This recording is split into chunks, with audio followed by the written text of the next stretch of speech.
Pues muy buenas tardes, seguimos con el estudio cronológico de la Biblia y con el libro de Ruth que dejamos el miércoles pasado.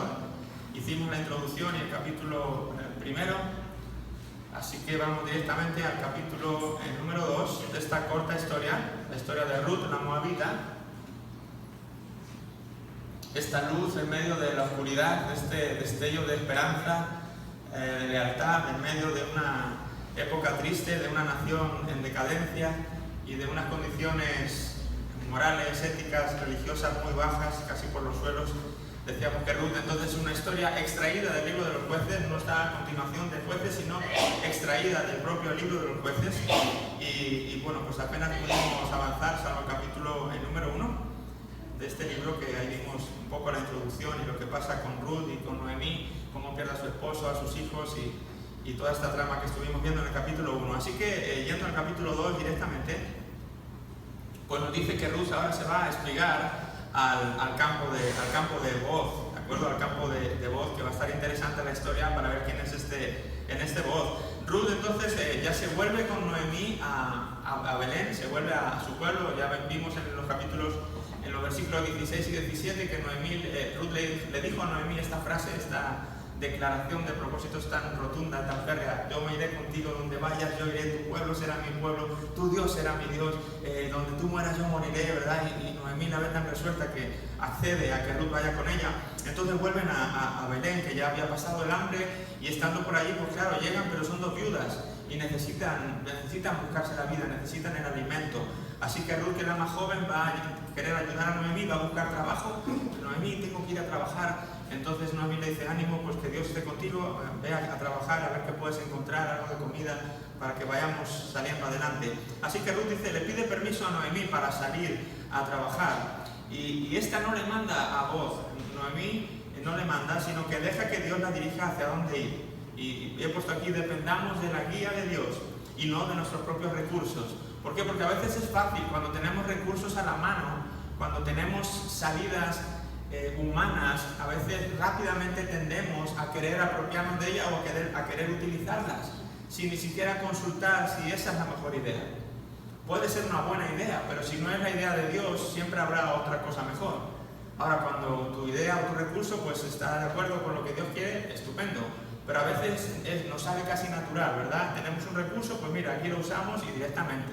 Y Señor, espero que lo bendiga, ¿verdad? O si nos acordamos de Dios. Pero a veces ni nos acordamos, directamente tengo esto, lo uso. Y Noemí en este caso podía haber hecho eso. Ella sabía que tenía un familiar, que era Boz, que con él podía tener las cosas más fáciles. Sin embargo, Noemí se espera, se detiene y no le dice: mira, Noemí, te vas a ir al campo de este hombre y vas a trabajar ahí, le vas a decir que él... No, Noemí se espera de alguna manera y no usa el recurso que tiene a la mano así a la primera de cambio, sino que se espera hasta ver qué ocurre con Ruth. Ella deja que Ruth salga y de alguna manera que Dios le guíe a ella en ese proceso de ir a buscar el alimento. Me parece un punto muy interesante, me parece un principio bueno, ¿verdad? Que al menos pudiéramos detenernos a preguntarle: Señor, a mi alcance está esto, Señor, tengo este familiar aquí, tengo este contacto allá, tengo esta puerta que parece que se me abre aquí.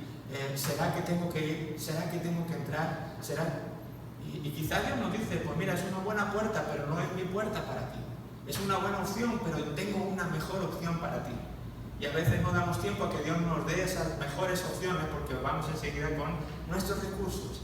Entonces, me gusta como Noemí en este sentido. El otro día decíamos que la poníamos de ejemplo de lo que no hacer, ¿verdad? Ejemplo a no imitar. Cuando ella se pone: ay, que yo soy una amargada, llámenme amargada, y verdad, lo que me ha hecho el Todopoderoso, me ha afligido, y estaba la pobre hundida, pero no dejó que esos sentimientos pues dijera: no, pues mira, ahora vete con vos, ya por lo menos hay que te arregle la vida. No, ella espera y de alguna manera confía en que Dios guíe el proceso de Ruth en su búsqueda de en qué campo ir a trabajar. Así que ella no dice nada y deja que Dios sea el que guíe los pasos de Noemí, de Ruth en este caso. Ruth sobresale, dice aquí, no solamente por el ejemplo de lealtad que vimos en estos versículos anteriores, ¿verdad? Cómo esta mujer permanece leal y fiel a su suegra, a pesar de que no era lo más quizá ventajoso o cómodo para ella, pero no va a destacar solo por este ejemplo de lealtad, sino que también va a destacar por un espíritu trabajador. Y creo que esto también es muy importante, cualidad importante que todos deberíamos también copiar o de alguna manera intentar hacer nuestra.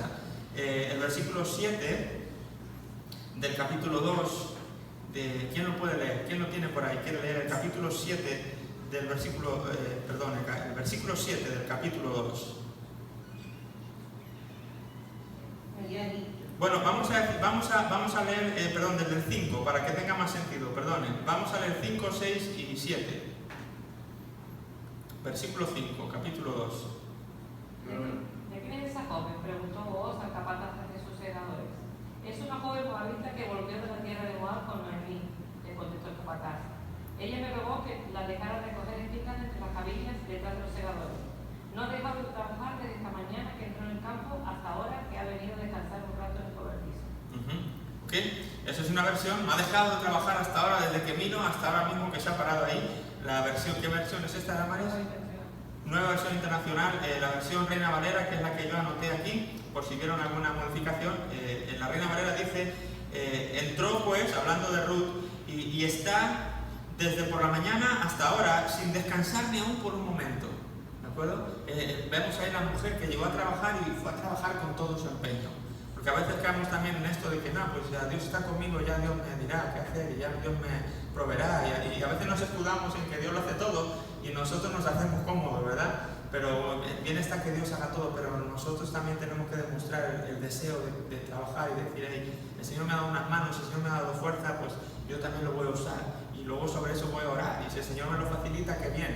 Pero qué bien que podamos tener este ejemplo de estar trabajando y de poner ahí toda la carne en el asador, por así decirlo, cuando vamos a hacer las tareas que vayamos a hacer. No seamos como los de Tesalónica, Pablo cuando le habla a los tesalonicenses, ¿verdad? Cuando Pablo les predicó que Jesús iba a volver, así por septiembre, Marco les dijo también, en septiembre va a volver el Señor. Y ya estaban así como en verano y dijeron, pues ya para qué seguir trabajando, si el Señor viene en septiembre, pues ¿qué hacemos aquí trabajando? Hombre, ya nos quedamos sin trabajar y ya pues ya esto ya se va a acabar. Y dejaron, no hacían nada, estaban tirados en la calle todo el día sin hacer nada. Y Pablo les reprende, le dice, no, el que no trabaje que no coma.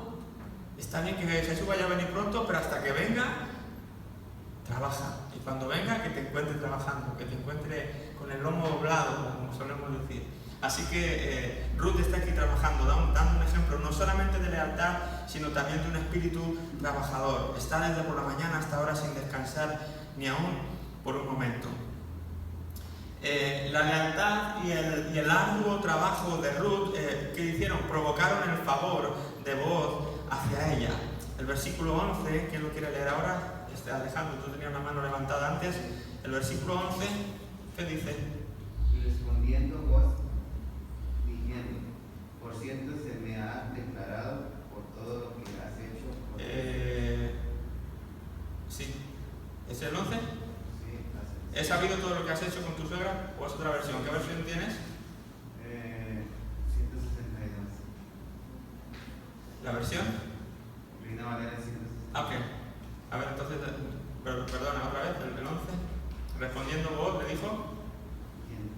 Por cierto, se me ha declarado todo lo que has hecho con tu suegra después de la muerte de tu marido y que has dejado a tu padre y a tu madre y la tierra donde naciste. Has venido al pueblo que no conociste antes. Muy bien. Así que Booz se enteró de lo que estaba pasando. Quizá él preguntó, ¿y esta chica quién es? Le llamó la atención.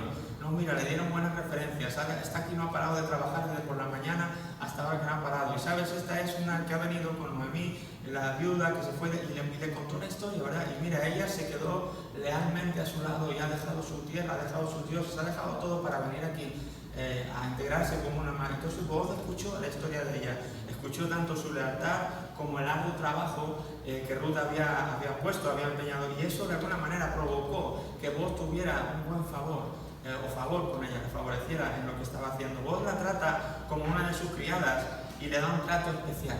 ¿Sí? Qué importante es que podamos ganarnos de alguna manera una buena reputación delante de la gente, un buen testimonio delante de los demás.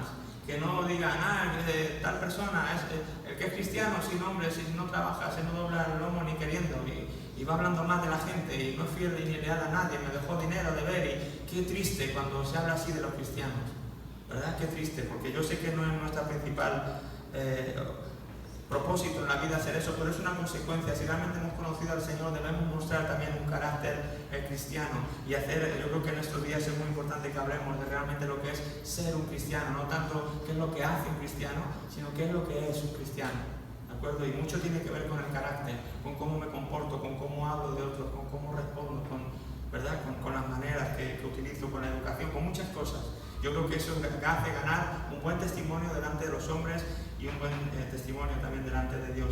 Así que me encanta que aquí como el testimonio de Ruth, de su entrega, de su trabajo, de su lealtad, hace que vos lo tenga en cuenta, lo vea y diga, voy a favorecer a esta chica, voy a hacerla como una de mis criadas y le voy a dar un trato especial. ¿Que ustedes creen que si esta chica hubiera ido ahí nada más que pidiendo, no hubiera trabajado y viniera hablando mal de su suegra, probablemente vos no hubiera hecho lo que hizo? ¿Sí? Lo hizo porque le agradó lo que vio en ella, le agradó su carácter, le agradó su trato y le favoreció. Así que es importante, son cosas que no hay que menospreciar, ¿de acuerdo? Como cristianos. Son cosas prácticas, quizá muy sencillas, pero a veces se nos olvidan. Yo creo que es bueno recordarlas de vez en cuando. Muy bien, pues básicamente ese es el capítulo 2. En el capítulo 3 dice que Ruth sigue el plan de Noemí. Esta chica le va a contar, Ruth cuando vuelve le cuenta a Noemí, oh, ¿cómo te ha ido, hija, en el trabajo? Pues ella le va a contar todo lo que le aconteció y al lugar donde fue, al campo donde fue a trabajar, le habló de este voz y todo. Y para Noemí pues fue una grata sorpresa el hecho de saber, wow, el recurso que yo no quise utilizar es el mismo recurso que Dios ha utilizado para hacer todo esto. Entonces, qué bueno, que aquí en este sentido, que aunque hoy yo hubiera utilizado el recurso, al final era el recurso de Dios. Pero bueno, Noemí, ahora que sabe esto, dice que traza un plan para que Ruth se case con Boaz. Y tras contárselo, Ruth lo sigue a pie juntillas. El domingo hablaba de eso también, de cómo la actitud que Ruth tiene con Noemí, de obediencia, de sumisión, de aquí estoy, he venido a ayudarte, ¿qué puedo hacer por ti? ¿Te parece bien que vaya a este campo? Dime dónde tengo que ir, qué no tengo que hacer.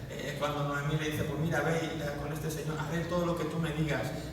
Un espíritu de sumisión, de querer colaborar, de querer cooperar con obviamente una persona que es mayor que ella, que conoce mejor su entorno, que conoce mejor el pueblo, la familia, el Dios al que ella quiere servir, ¿de acuerdo? Y se deja guiar. Y yo lo comparaba esto como a veces nosotros como cristianos deberíamos también tener esta actitud con el Espíritu Santo. Él es el que sabe más, Él es el que nos guía, Él es el que nos dice, mira, vete aquí, mira, di esto, di aquello. Y nosotros a veces como, no, que eso no me parece bien, es que ir con vos, es que yo, ¿verdad? Y nos ponemos así como a luchar con el Espíritu Santo y con la voz de Dios en nuestras vidas. Y qué bonito es no perder esta actitud que tenía Ruth con Noemí de ¿qué puedo hacer? Sí, ¿qué tengo que hacer? Esto, claro que sí, ahora voy. ¿Qué más necesito aquí? ¿Verdad? Esta actitud, Espíritu Santo, ayúdame, dime lo que tengo que hacer. Así que Ruth va a seguir a pie juntillas lo que Noemí le tiene que decir, ¿verdad? Le dice que vaya con él, que hay en la fiesta donde están, que se espere a que haya bebido un poquito de vinito, ¿verdad? Como con esto me recuerda cuando era pequeño y sacaban malas notas y tenías que decírselas a tus padres, ¿no? No llegabas así de cualquier manera a decir a tu papá que habías tenido una mala calificación. Buscabas el buen estado de ánimo de tu papá, un momento de esos en el que estabas ahí jugando, no sé, ¿no? Intentaban cómo soltar la cosa para que cayera en el mejor momento. De alguna manera Noemí está haciendo lo mismo. Mira, no vayas así según le encuentres y le sueltes que te quieres casar con él. Pero mira, espera que en la fiesta, deja que él se ponga un poquito contento. Y da unas cuantas instrucciones. Si lo han leído, ya saben de qué estamos hablando. Pero ¿qué más? Aparte de que Ruth hace todo esto, destacar de qué de Boaz, destacar la integridad del carácter de este hombre al cumplir las leyes e instituciones de Israel respecto al rescate de la posesión familiar. Esto lo encontramos en Levítico 25 y versículo 25 también. Eran unas leyes, unas costumbres que tenían como pueblo de Dios, y también el hecho del casamiento del pariente del difunto con su viuda. Esta es otra costumbre, otra ley que encontramos en Deuteronomio 25, los versículos 5 y 6.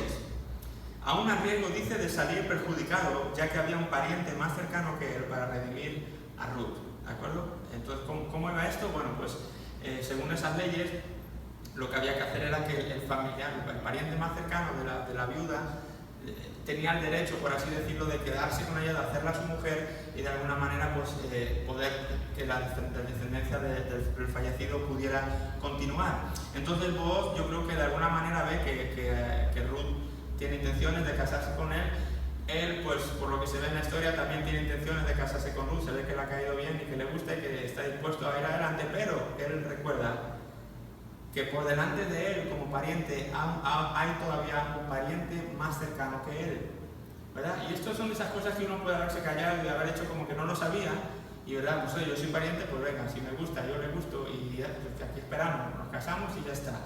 Pero qué importante es ser íntegro en todas las cosas y ser las cosas que hacemos cuando nadie nos ve, cosas como esta. Entonces vos en este sentido, él sabe que hay un pariente más cercano que él y no está a gusto con hacerlo él directamente, y él dice, mira, a mí me gustaría hacerlo, pero hay un pariente antes que yo, así que hay que darle lugar a él. Tiene que ver la situación primero, analizar la situación primero. Si él decide redimir a esta mujer, casarse con ella y quedarse con la herencia y todo y acogerla en su familia, él tiene el derecho antes que yo. Ahora, si él no quiere, pues entonces me toca a mí, que soy el segundo, y yo ya me encargaré de hacerlo. Entonces, qué interesante, ¿verdad? Qué importante, como decía antes, volviendo a lo del carácter cristiano, a que realmente podamos ser honestos, que seamos como cristianos personas honestas, personas íntegras, personas que no nos importa quizá dar lugar a otro, aunque eso vaya de alguna manera en contra mía, si sé que eso es lo correcto, si sé que eso es lo que hay que hacer, ¿de acuerdo? Y todos tenemos esa vocecita a veces que nos habla dentro, sería bueno que hicieras esto, pero luego viene el enemigo y nos dice, ¿para qué? Si mira, si verdad, y tenemos a veces esa lucha, ese conflicto, y muchas veces salimos perdedores, hacemos caso a esa otra voz que nos grita en contra de lo que nuestra conciencia ya nos había dictado. Pero qué interesante, qué importante es, una vez más, que como cristianos sepamos guardar este asunto del carácter, este asunto del corazón, ¿de acuerdo? Así que destacar en vos este rasgo de su integridad de carácter al respetar el turno, ¿verdad? ¿Cuántas veces no nos colamos? Esto es como una fila, vas a un lugar y hay una fila y a veces es fácil, si uno está despistado, pues no, yo llegué aquí, no le vi yo, y lo vemos a nuestro alrededor miles de veces, ¿no? Tú podrás tener 1000 ejemplos más de cómo es eso, pero qué interesante decir, no, usted estaba primero. ¿Qué tal cuando me dan un cambio en una tienda y se confunden y me dieron 1 euro de más o 2 euros de más? Qué fácil decir, pues mira qué suerte tuve hoy, y guardarnos la moneda. No, jamás. Oye, este cambio se equivocaron, me dieron de más, tenga usted, me dio de más. Me dio de menos también. Una vez nos dan de menos también. Oiga, que me dio de menos. Reclama. Ser cristiano no es el tonto, ¿verdad? Algunos dicen, no, es que como soy cristiano no puedo reclamar. Oye, si es tuyo, reclámalo, no pasa nada, reclámalo de buenos modos, pero reclámalo, oye, me diste 2 euros de menos, perdona, y ya está, es tuyo, ¿verdad? Pero cuando a ti te toque y se hayan equivocado a tu favor también, oye, mira, me diste tanto dinero de más. Eso es integridad, eso es rasgos de un cristiano íntegro, rasgos de carácter, que a veces brillan también por su ausencia en muchas supuestas iglesias y muchos supuestos cristianos. ¿De acuerdo? Así que aun a riesgo de salir perjudicado, Booz es íntegro y Booz le dice, aclara bien las cosas y le va a dar lugar a este otro familiar, a este otro pariente más cercano que sabe que tiene.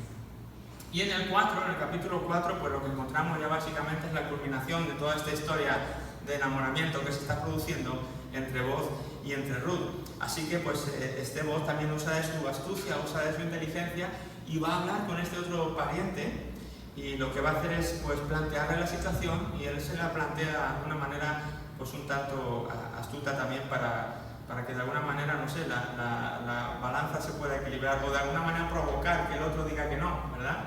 Entonces él le dice que pues eso, que ahí está esta chica ahí, que él es el primer familiar y que entonces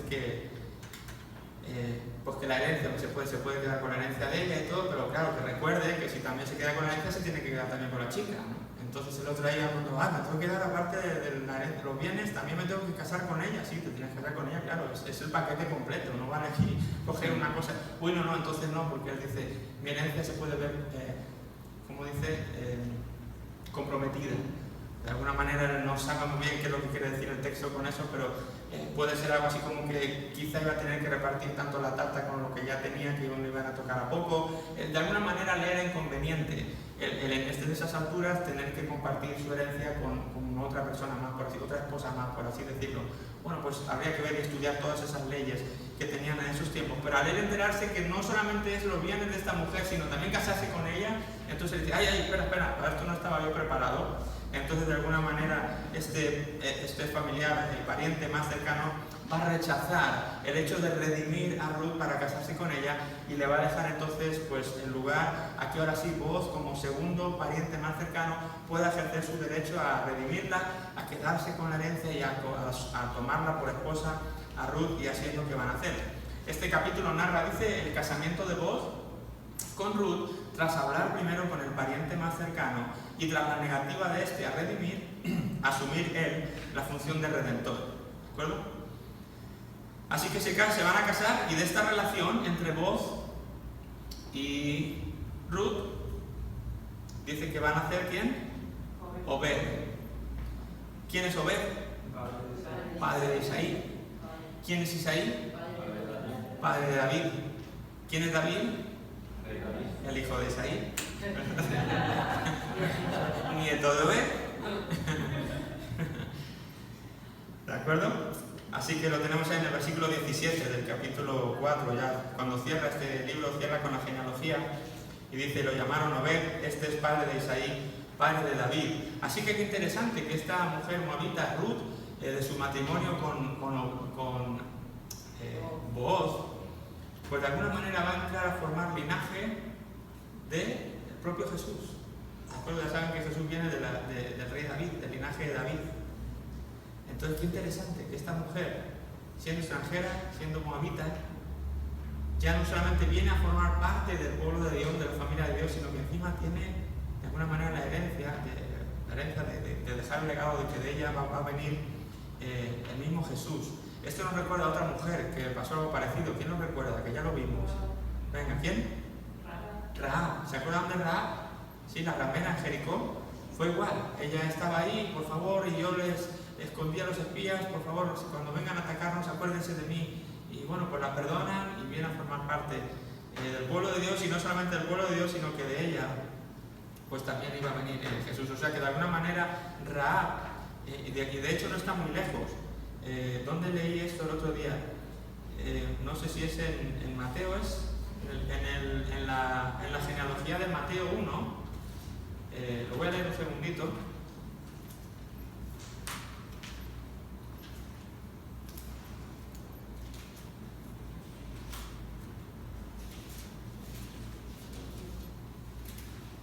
Mateo 1 empieza dando toda la genealogía de Jesucristo, hijo de David, hijo de Abraham.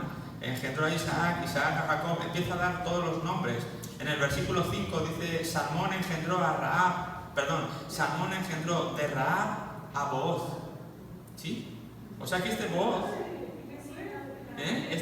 era hijo de Rahab.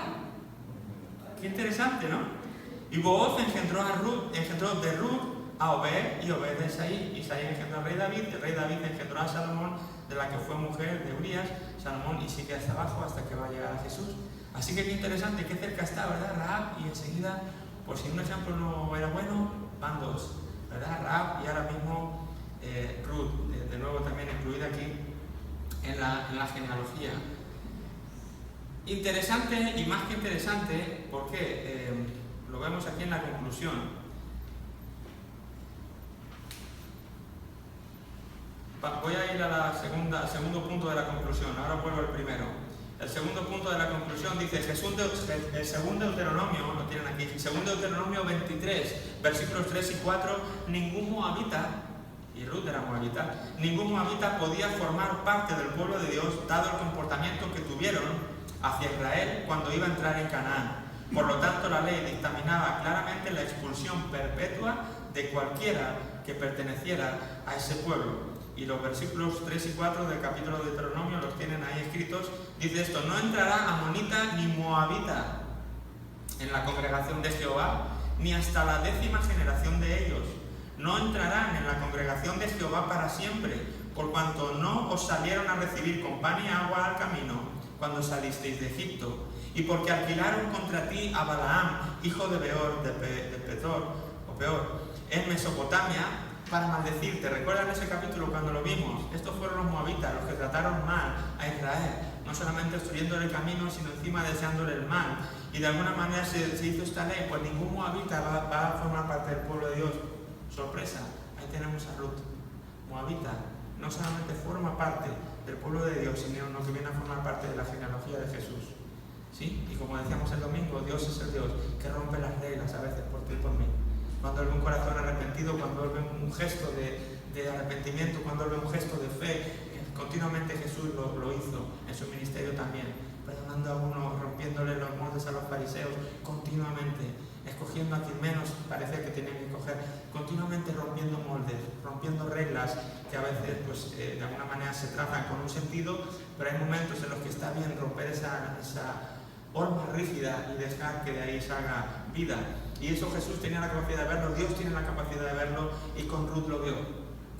Así que ánimo, no dejemos que nuestras circunstancias o quizás las reglas que otros nos han impuesto sean una horma tan rígida que ahoguen la fe que pudiéramos tener, que fuera capaz de cambiar nuestra propia situación. Dios sigue siendo el Dios que puede romper las reglas por ti y por mí, si Él ve en nuestro corazón algo digno por lo que romper las reglas. Así que para mí es un ejemplo de mucho ánimo, de saber que con Dios todo es posible, que Dios se atreve, que Dios de alguna manera se implica cuando ve en nuestro corazón un deseo, un arrepentimiento, una fe, algo distinto. ¿De acuerdo? Dice aquí, entonces, sin embargo, lo que la ley hacía imposible, la gracia lo hace posible. De este modo, Ruth se convierte en el Antiguo Testamento en prototipo de lo que es el Evangelio, que hace posible que el pecador excluido por méritos propios sea acepto ante Dios por su gracia, llegando a ocupar un lugar de honra y de gloria. Es lo que, volviendo ahora al primer punto de la conclusión, entre las grandes lecciones de este libro, lo que destaca es el hecho de la gracia de Dios. Es la gracia de Dios que se aprecia ¿dónde? Que la protagonista de la historia es una mujer moabita, que será antecesora de un personaje tan importante como David, y por ende de Jesús mismo. Y esa gracia, que ya la vimos como una pequeña probadita en esta historia de Ruth, era una probadita de esa gracia abundante que recibimos cuando Jesús viene y da su vida por nosotros, y cuando luego envía a su Espíritu Santo gratuitamente a que more y habite en nuestros corazones. Es la misma situación. Cuando había una ley, la ley del pecado de la que habla Pablo en los libros de Romanos y en sus libros teológicos, Pablo decía, había una ley que nos condenaba, que era la ley del pecado, que era como esta moabita. No podemos formar parte del pueblo de Dios, no por ser moabitas, sino porque hay una ley interna que nos condena, y es la ley del pecado, y nadie se la puede saltar. Todos pecaron, están destituidos de la gloria de Dios. No había manera, había una destitución ahí, no podíamos. Lo que por la ley era imposible, de repente Jesús en la gracia nos da la gracia, y en la gracia lo hace posible. Y por su sangre es que ahora yo puedo decir, creo, esa sangre puede venir a mi vida, y lo que la ley decía que no, ahora Jesús dice que sí, con su sangre derramada en la cruz por ti y por mí. Así que este ejemplo de una historia real, de personajes reales del Antiguo Testamento, de la época de los jueces, ya Dios nos estaba apuntando esa gracia, una gotita de esa gran inundación de gracia que nos iba a dar un día con la entrega de su Hijo Jesucristo en la cruz del Calvario por nosotros. Así que lo que para la ley era imposible, la gracia en Jesús lo ha hecho posible, y es por eso que tú y yo podemos estar ahora aquí. Podemos estar adorando al Señor, podemos entrar a su presencia, podemos gozar de sus bendiciones, podemos no solo ser parte del pueblo de Dios, sino tener vida eterna en nuestro corazón, saber que vamos a pasar nuestra eternidad con Él, que vamos a reinar con Él, y todo lo que la Biblia nos promete a ti y a mí, que hemos creído y que hemos sido lavados por su sangre. ¿Por qué? ¿Porque éramos buenos? No, porque Él fue bueno, porque Jesús dio su vida por nosotros, y nosotros solo lo creímos, dijimos, sí, tenemos fe. Cuéntame con tu pueblo, quiero ser parte de ese pueblo. Y ya está, no necesitábamos hacer más. Así que pues hasta aquí es el libro de Ruth. Es una historia cortita, como bien dijimos, solo 4 capítulos, pero con lecciones contundentes, sabrosas, y un libro pues muy bonito, ¿verdad?, de leer y de poder meditar en él. ¿Quién tiene una pregunta, algo que añadir, que compartir con los demás en cuanto a este libro?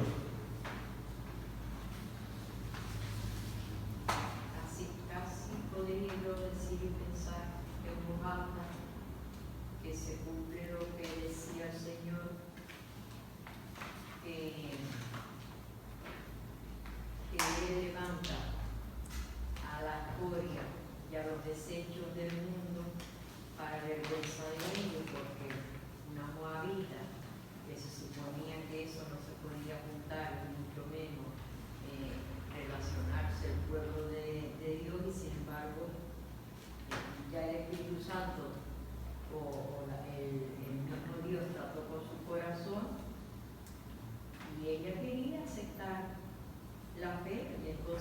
cumplió con luego su testimonio y todo, de que Dios en su gracia hace y deshace como Él quiere, como Él piensa, sus planes son a veces locura para nosotros, para los que lo conocemos, y se cumple eso de que... Así es, la cruz es locura, ¿verdad? Dice así la palabra, que la cruz es locura para los que no creen, pero para los que creemos, pues realmente es poder. Así que bueno, pues ¿alguna pregunta más, alguna aportación más de alguien? ¿O pasamos al siguiente libro? ¿Pasamos? Bueno, antes de pasar, vamos a hacer un repaso. ¿Tienen por ahí sus hojitas, la hojita primera, esta tabla colorida que dimos al principio del manual? ¿Recuerdan? Donde estaban ahí todos los libros escritos. Vamos a hacer un pequeño repaso de lo que hemos visto hasta ahora, porque con el libro de Ruth terminamos uno de estos bloques que en esta hoja estábamos viendo, y vamos a hacer un pequeño repasito y ya vamos a pasar directamente al libro de Samuel, pero no quiero pasar sin ver esta tabla.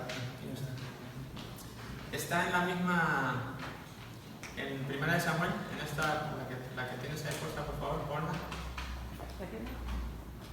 La van a poner aquí, gracias, Damaris.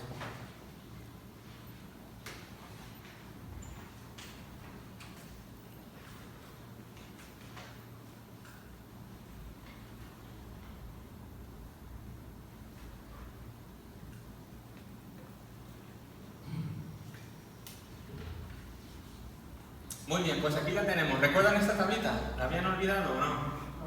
No, ¿verdad? La tenían, la hemos visto alguna que otra vez. Pero si se dan cuenta, entonces estamos aquí en la parte verde, en el último de los libros que hemos visto. Ya hemos visto todos los libros verde clarito, que están aquí. Entonces Ruth es el último y ya tenemos ahora a continuación cambio de color y también cambio de esta línea punteada, que lo que hace es marcar, como decíamos al principio cuando repasábamos esta tabla, marcar, por así decirlo, otro periodo. El periodo que va desde esta línea punteada hasta esta otra línea punteada.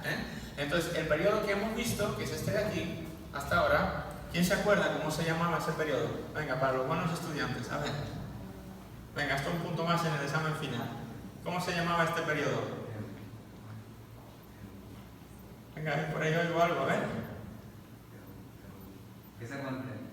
¿Empieza qué? No, ¿con T? ¿Con P? ¿Cómo era? A ver, ¿qué periodo es este? ¿Qué periodo vamos a entrar aquí ahora? ¿Nos acordamos del segundo periodo? ¿Cuál era? Era el de los reinados, ¿verdad? En vez de reinado, que es un sinónimo de reinado, monarquía, ¿verdad? El periodo de la monarquía. Entonces, este periodo anterior a la monarquía, ¿cómo se llamaba? El periodo premonárquico, si lo sabían, es que están un poco tímidos hoy. El periodo premonárquico, ¿verdad? Todos estos libros pertenecen al periodo premonárquico de la historia de Israel. Son todos estos libros que se cuentan aquí antes de que comenzara el periodo de la monarquía o del reinado en el pueblo de Israel. ¿De acuerdo? Hasta este tiempo no había habido.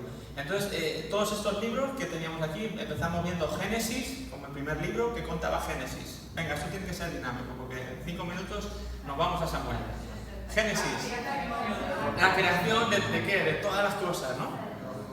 Quema los comienzos, correcto, los comienzos, la creación de todas las cosas, de la tierra, del universo, las estrellas, el ser humano, y empieza también la creación del pueblo de Israel, lo que sería el pueblo, pero no comienza siendo un pueblo, comienza siendo una persona, el padre de la fe, que es Abraham. Estamos en Génesis capítulo 12, muy bien, ahí tenemos a Abraham. Entonces después de Abraham, su hijo Isaac, y después de Isaac, su hijo Jacob, y Jacob tiene 12 hijos, que son las 12 tribus, no me digan los nombres de los 12, son las 12 tribus de Israel. Ahora eso va a ser lo que va a formar entonces la nación, ahora ya sí, de Israel. Jacob es el que le cambian el nombre, a Jacob le ponen Israel de nombre y por eso es la nación de Israel, ¿verdad? Por eso se llama Israel, la nación, se quedó con el nombre de este patriarca. Así que Génesis nos cuenta todo eso y termina contando la historia de uno de estos 12 hijos de Jacob, que es José. ¿Recuerdan a José? El que fue vendido, los hermanos porceros le venden y acaba yendo a Egipto y ahí se hace el mano derecha del faraón, y con la historia de José termina el libro de Génesis, ¿no es así? Decíamos que dentro de esta historia de los patriarcas, por ahí por Abraham y esa época, teníamos otra historia, que era la historia de Job, que ocurría en ese tiempo. Por eso Job le tenemos ahí puesto, porque estamos viéndolo cronológicamente según el tiempo. Entonces Job es una historia que ocurrió ahí por la época de Abraham, más o menos. Así que después de Génesis, bueno, la historia de Job, pues ya sabemos, ¿no? La vimos en su día, interesantísima también, el sufrimiento de este hombre, el sufrimiento de los cristianos, es posible, no es posible. Esto ya lo vimos y sacamos mucho jugo. Pero después de Génesis, entonces, viene el libro de Éxodo. ¿Qué cuenta Éxodo? Éxodo es salida. ¿La salida de quién y de dónde? Del pueblo de Israel de Egipto. Habían estado allí 400 años esclavizados, ¿verdad? Hechos esclavos para los egipcios, y después de ese tiempo, clamando y clamando, Dios responde y los va a sacar de la mano de un libertador, que va a ser Moisés. Entonces Éxodo lo que nos está contando es la salida del pueblo de Dios desde Egipto. ¿Hacia dónde? Hacia la tierra prometida. Pero Éxodo, ¿hasta dónde abarca? ¿Dónde están el pueblo geográficamente cuando termina Éxodo? ¿Dónde han llegado? ¿Al desierto de Canaán. No.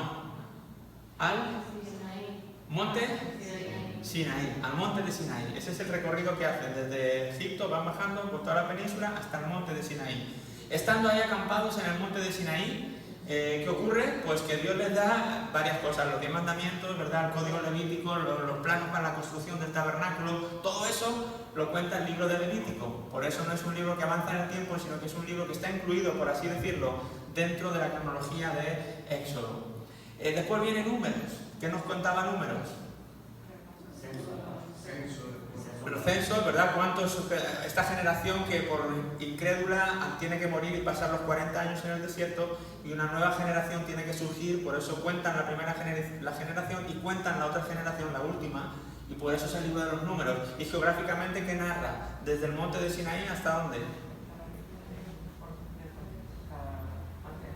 Hasta antes de entrar a la tierra prometida, ¿verdad? No entran. ¿Dónde se quedan? Viendo Cádiz Barnea, hasta Cádiz Barnea, que es ahí casi ya a la orillita de entrar, que es donde no pueden entrar. Ahí es donde los espías meten la pata y tienen que volver. Y cuenta todas las andanzas del pueblo de Dios por el desierto, ¿verdad? Estos 40 años básicamente de dar vueltas ahí, pues es lo que nos cuenta ese libro de Números. Y después, como parte del libro de Números, está Deuteronomio, que decíamos que básicamente era como un repaso de la ley para esta nueva generación de niños que ha crecido en el desierto en estos 40 años, y que Moisés, antes de morir, les hace como un repaso de la ley para que la tengan fresca antes de entrar a morar a la tierra prometida, que estaba habitada de naciones enemigas. Así que Deuteronomio tampoco avanza en el tiempo, está, digamos, ahí sucede nada, en unos cuantos días, ahí justo donde Números, a punto de entrar ya a la tierra prometida. ¿Y quién va a entrar con el pueblo de Israel a la tierra prometida? Josué. Y eso es lo que nos cuenta el libro de Josué. Va a ser el sucesor de Moisés, el cual se va a encargar de liderar al pueblo de Israel hasta introducirlos en la tierra prometida y empezar ahora sí ya lo que es la conquista. Este libro de Josué cuenta la conquista de quién. ¿A quién conquista? A toda la tierra de Canaán, que la habitaba quién.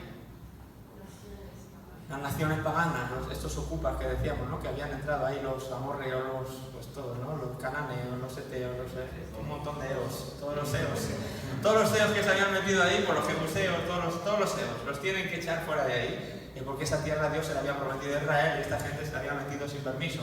Así que les toca conquistar toda esa tierra, y Josué nos cuenta esa historia. ¿Conquistan toda la tierra prometida con Josué? ¿Sí o no? No la conquistan por completo. Sí cogen gran parte, pero no es una conquista total. Es una conquista de alguna manera parcial. Hay partes de naciones que quedan ahí, grupos que se quedan ahí. La conquista no es total. Cogen bastante terreno, pero no es una conquista total. Y después de Josué, entonces, ¿quién le sucede a Josué? Nadie, no hay un gran sucesor. Después de Josué empiezan a gobernar estos, por así decirlo, estos jueces que van a hacer ese papel, pues, como de sacar al pueblo de toda esta situación difícil en la que está, porque se meten en inmoralidad, hacen pecado y empiezan a decaer, y estando ahí claman, y Dios de alguna manera les da a alguien que les saque un poquito de esa situación, pero no hay un liderazgo claro en una figura así espiritualmente sólida como era Moisés o como fue Josué. Y cuando la generación de Josué y todos sus ancianos pasaron, pues se encontró Israel con que no había nadie que tirara del carro, por así decirlo. Entonces se ven pues, como una nación que no... empiezan a perder sus estándares, empiezan a desobedecer, y entramos entonces en el libro de los jueces, en la época más triste, más oscura, más lúgubre de todo Israel, que la tenemos bastante reciente. Y una de esas historias de los jueces, una lucecita de esperanza en medio de toda esa tiniebla, es esta historia de Ruth, que acabamos de ver, que por eso está aquí abajo, porque Ruth es una historia que está incluida dentro de los libros de los jueces. ¿De acuerdo? Más o menos lo tenemos fresco, la historia de todo, fíjate todo lo que hemos visto desde cuándo, desde octubre empezamos esto, más o menos, el año pasado. No hemos hecho en un año, pero 3, 5, 9 libros. A este paso, yo creo que ya por el 2025 hemos terminado. Chicos, ánimo, vamos bien.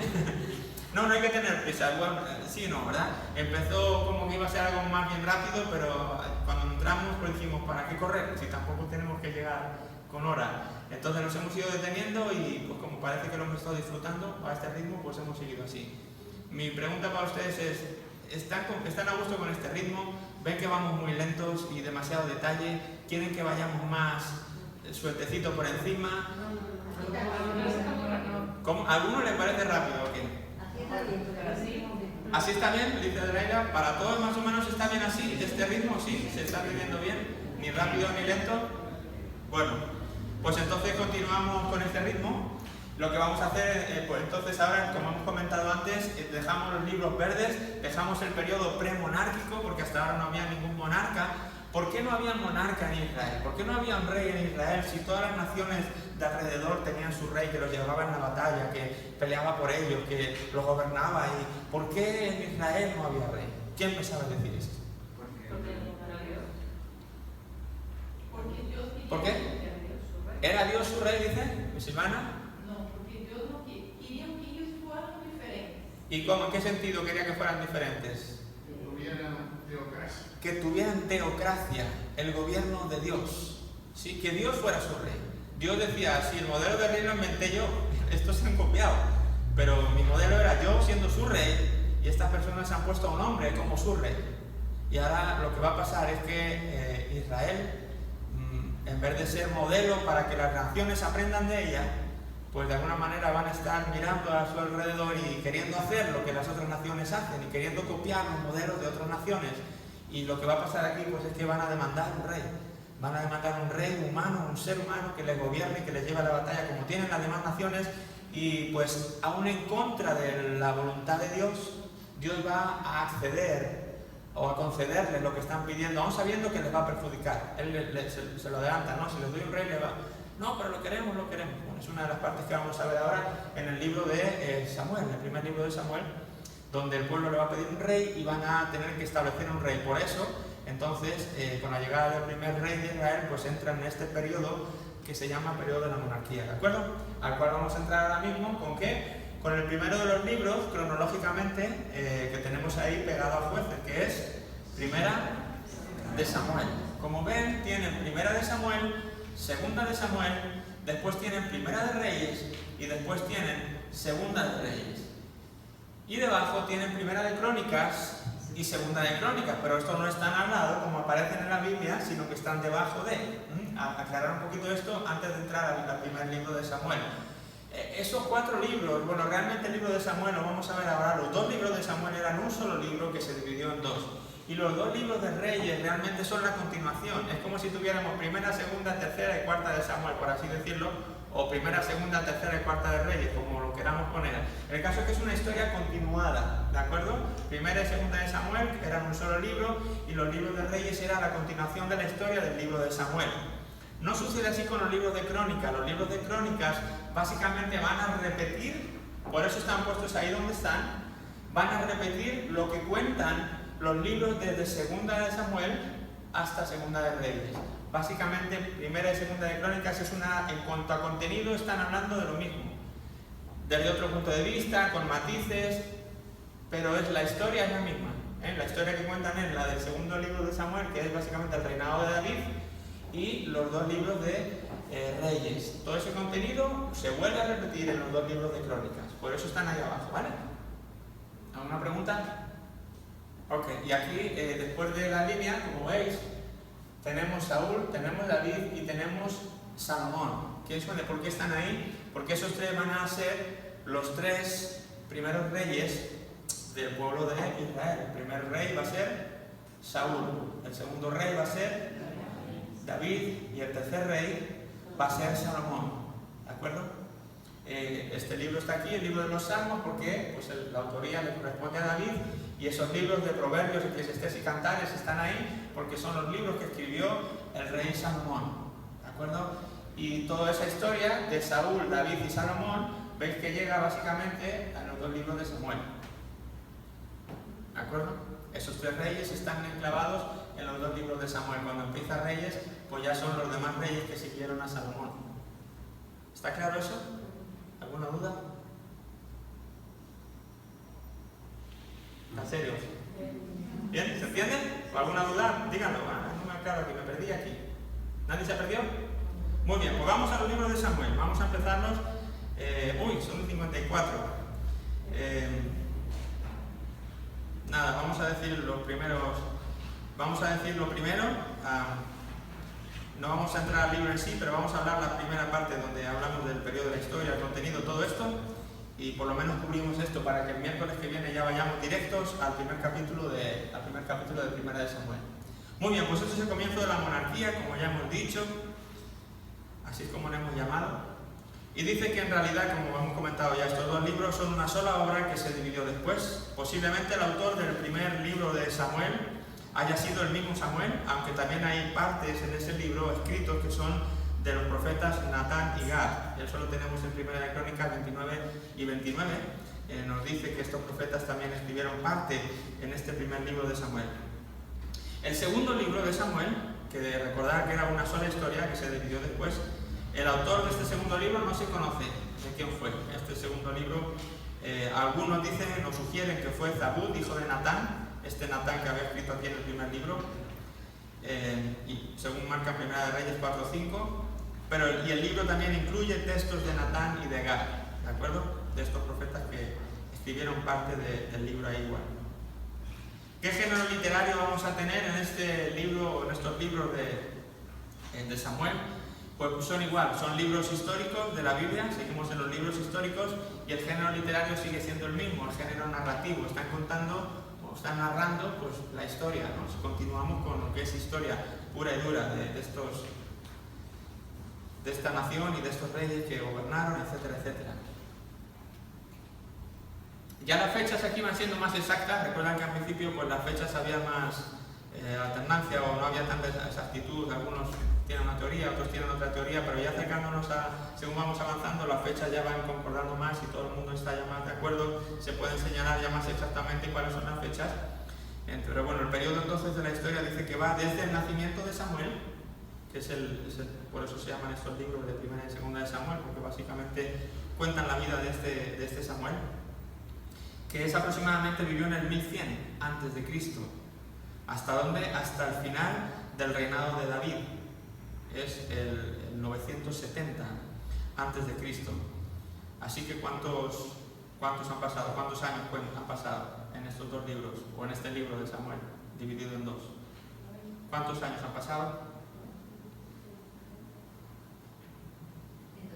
130, ¿no? Vamos para atrás, desde el 1100 bajamos hasta el 1000 serían 100 años y luego hasta el 970 son otros 30. Así que son 130 años, es lo que abarcan, el periodo de historia que abarcan estos dos libros, son 130 años. Ahí lo tenemos desglosado. El primer libro de Samuel va desde el 1100 hasta la muerte de Saúl, que ocurre en 1011-1010, que son pues 90 años básicamente lo que cuenta el primer libro. Y el segundo libro de Samuel básicamente se centra en el reinado de David, que duró 40 años, desde el 1011 hasta el 971, así que 90 y 40, por los 130 que decíamos antes, ¿de acuerdo? Unos 130 años de historia es lo que vamos a cubrir en los dos libros de Samuel, que como digo, repito, básicamente lo podemos ver como un solo libro, la historia de un libro partida en dos. ¿Cuál es el contenido entonces de los libros? Bueno, pues Primera de Samuel, por separar un poco, Primera de Samuel va a narrar la vida de este Samuel, que va a actuar como el último juez por así decirlo, de Israel. ¿Por qué es el último juez? Porque después de él, que actúa como último juez, él va a ser ya el que va a ungir después de él a Saúl como ya el primer rey. Entonces, al entrar en escena el rey, el sistema de jueces, por así decirlo, ya caduca, se queda obsoleto, desaparece. Entonces realmente Samuel funciona o actúa como el último de los jueces de la historia de Israel. Nos cuenta la historia del reinado y el ocaso de Saúl. Saúl nos cuenta cómo llegó a ser rey, cómo fue prosperando, pero cómo metió la pata y de la misma manera que subió, bajó. También va a contar la elección y la preparación de David, el segundo rey de Israel, que no fue solamente el segundo, sino el más grande de los reyes que ha tenido la nación de Israel. No hubo otro rey como él. El periodo de David fue el cenit, la época dorada del pueblo de Dios, de Israel. Nadie gobernó como él. Así que eso también lo va a contar en el primer libro, pero solo la elección y la preparación de este como rey, porque lo que es todo su reinado en sí, los 40 años que gobernó David como rey, todo eso lo va a contar el segundo libro de Samuel. ¿Vale? Así que para que en su mente un poco tengan claro, el segundo libro de Samuel son los 40 años de reinado del rey David. Eso lo encontramos en el segundo libro de Samuel. Y en el primero, pues todo lo que aconteció justo antes del reinado de David. El Samuel y la vida de Saúl y la preparación de David. ¿Se entiende? Está clarito, muy bien. ¿Cuáles son los énfasis que vamos a encontrar en estos libros o en este libro? Pues el comienzo del reinado de Israel, como ya hemos dicho, la preocupación también por este reinado y por el pacto de lealtad a Dios que tiene que seguir estando y existiendo ahí.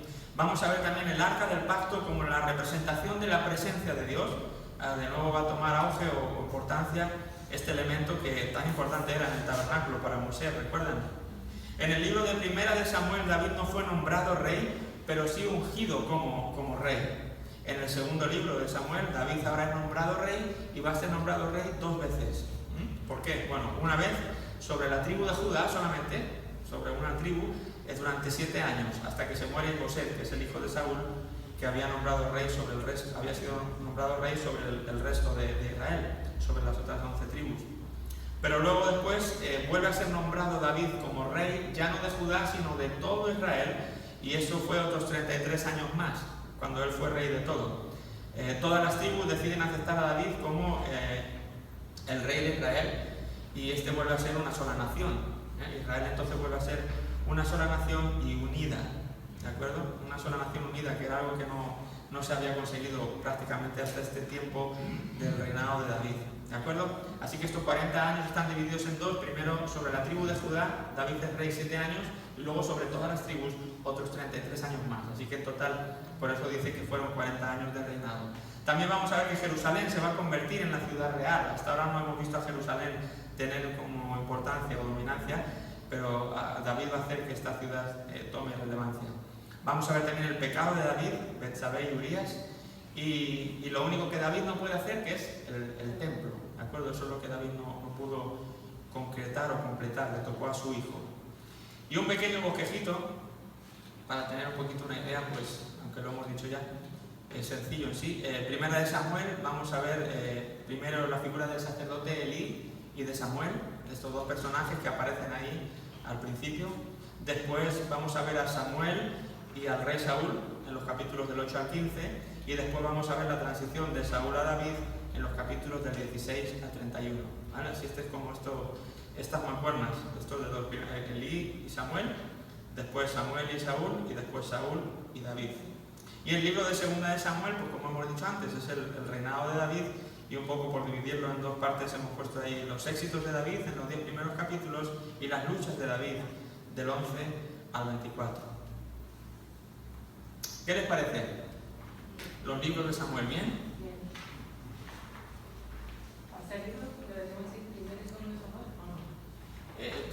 Decimos primera y segunda de Samuel porque nuestra Biblia sí está así, entonces es una manera de entendernos y de aclararnos. Solamente pues, como dato curioso saber que realmente no son 2 libros separados, que si era un libro, imagínate un libro gordo que hay en tu casa que lo divides en 2 para que te sea más fácil transportarlo o para que no tengas algo tan voluminoso, pues lo partes en 2 y primero te llevas la primera parte y luego te llevas la segunda parte, pero en sí los 2 tomos son 2 tomos de un solo libro. Tenemos que ver así los 2 libros de Samuel, 2 tomos de un solo libro. perdona, no era esa la pregunta. Deberíamos decir primero de Samuel. Primer libro de Samuel. Sí, muchos dicen primera de Samuel. Porque No sé. Sí, primer libro de Samuel sería lo más correcto, ¿no? Primer libro de Samuel, primer de Samuel, o primera de Samuel. No sé por qué decir, ¿verdad? No sé por qué decimos primera y segunda. Porque como las cartas de Pablo siempre son primeras, pero estos son libros. Claro, esto no es una carta, esto es un libro. El primer libro de Samuel, eso sería lo correcto, bien. Una de Samuel, dos de Samuel. Samuel volumen 1, Samuel volumen 2. ¿Les parece eso bien? Samuel vol 1, Samuel vol 2. Muy bien, pues muy interesante lo que vamos a entrar aquí, esta parte de la historia de estos libros es, como han visto, es emocionante. Saben que en agosto paramos los estudios bíblicos, entonces vamos a intentar, si en los 3, o creo que nos puede quedar 3, si cogemos el día 2 de agosto, tomamos ese miércoles, pues quedarían 3 más, intentaríamos ver, para no cortarlo en la mitad, a ver si podemos ver el primer libro de Samuel en estos 3 miércoles. Así que igual les sugiero que sigan como han hecho hasta ahora, leyendo por adelantado unos cuantos capítulos para que sepan de qué van las historias y les sea más fácil lo que aquí expliquemos, ¿vale? Y yo pueda correr un pelín más para terminar este primer libro en 3 días. Si no, pues tampoco nos vamos a, como el Espíritu Santo diga, si nos tiene que parar y nos para y vemos en los 3 días un capítulo, pues bendito sea el Señor, no pasa nada, no hay problema. ¿De acuerdo? ¿Alguna pregunta o algo que quieran decir de Ruth o del primer libro de Samuel, de lo que hemos visto? Alejandro. Sí, Israel estaba pidiendo un rey, ¿verdad? Sí. Pero ya lo tenían. No. No, pues sí tenía a Dios. Pero un rey humano. Sí. No, sí. Bueno, no, entonces. No, porque yo pensaba así, ellos querían un rey, pero ya lo tenían. Pero querían un rey como todas las naciones de su alrededor. Pero claro, el rey que tenían era Jehová. Sí. Ahora, entonces ponemos parte de nuestra, que a veces nosotros tenemos cosas, ¿verdad? Y no las aprovechamos. Sí. ¿Entiendes? Sí, Yo entiendo. Sí, yo sí. Queríamos un rey porque ya lo Sí. tenían. O cambiamos lo que Dios nos dice porque nos parece mejor que podría ser así. Dios me ha dicho que Él va a ser mi rey, pero mira, quizá un rey humano sea mejor, sigue siendo rey, pero ¿verdad? Y cambiamos las cosas que Dios nos da, hacerlo con un poco a nuestra imagen y a nuestra semejanza y a nuestras ideas y metemos la pata.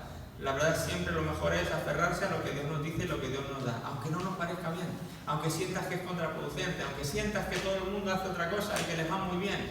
Si Dios ha dicho una cosa, aferrémonos a lo que Dios ha dicho, no nos movamos de ahí porque Él sabe lo mejor para nuestra vida. Si Él nos dijo que Él es nuestro rey, no nos compliquemos buscando reyes de otro tipo. Era Él como rey, ese era el plan A. Ahora cuando el pueblo se pone cabezón, pues Dios les da el plan B, pero les avisa, va a pasar esto, esto y esto. Aún así quieren y bueno, Dios tiene que, la paciencia una vez más de Dios de cabezones, mis hijos, esto, ¿no? Como Israel, ¿no? En el desierto. Pero así somos también nosotros, si somos honestos muchas veces, como creo que tú bien estás queriendo notar, en cosas pequeñas quizás no hacemos lo mismo con Dios y Él nos sugiere una manera y nosotros buscamos las vueltas y los 3 pies al gato y hacerlo a nuestra manera y no funciona bien. Es mejor guiarnos por lo que Él nos ha dicho. ¿Más?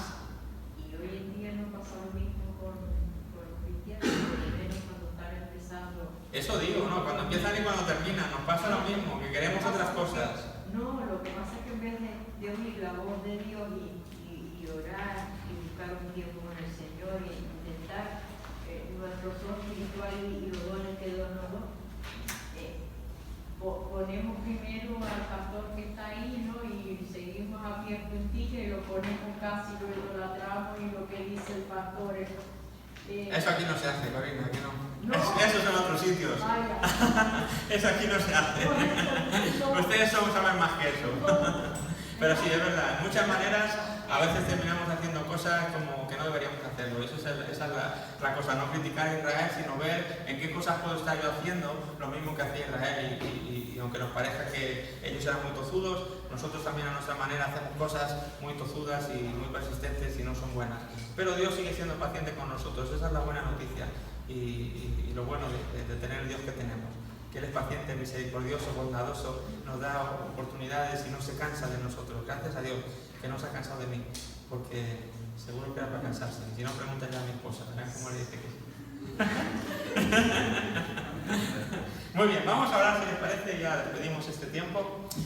Señor, te damos muchas gracias por esta esta tarde y este tiempo que hemos podido pasar en torno a tu palabra, leyendo, escudriñando tus escrituras, y te pedimos, Espíritu Santo, que esto ahora que está fresco, que aunque pase el tiempo y cambiemos de actividad, que tú sobrenaturalmente lo grabes en nuestro corazón, en nuestra mente, las lecciones que hemos aprendido y que hemos escuchado de ti.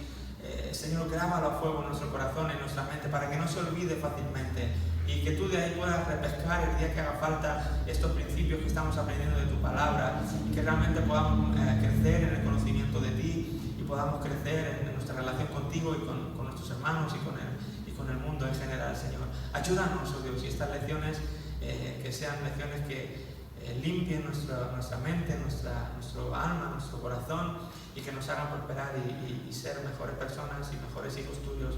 Y gracias por ser como eres, Señor, con cada uno de nosotros, por seguir siendo este Dios fiel, este Dios paciente y misericordioso con nosotros, y por habernos dado tantas y tantas bendiciones, Señor. Despídenos en paz, y donde quiera que vayamos ahora, acompáñanos, Señor, sé tú con nosotros, y ayúdanos a seguir conociéndote y dándote a conocer a las personas que nos encontremos por nuestro paso, Señor. Despídenos en paz, acompáñanos hasta que volvamos a vernos. Te lo pedimos en el nombre de tu Hijo Jesús. Amén.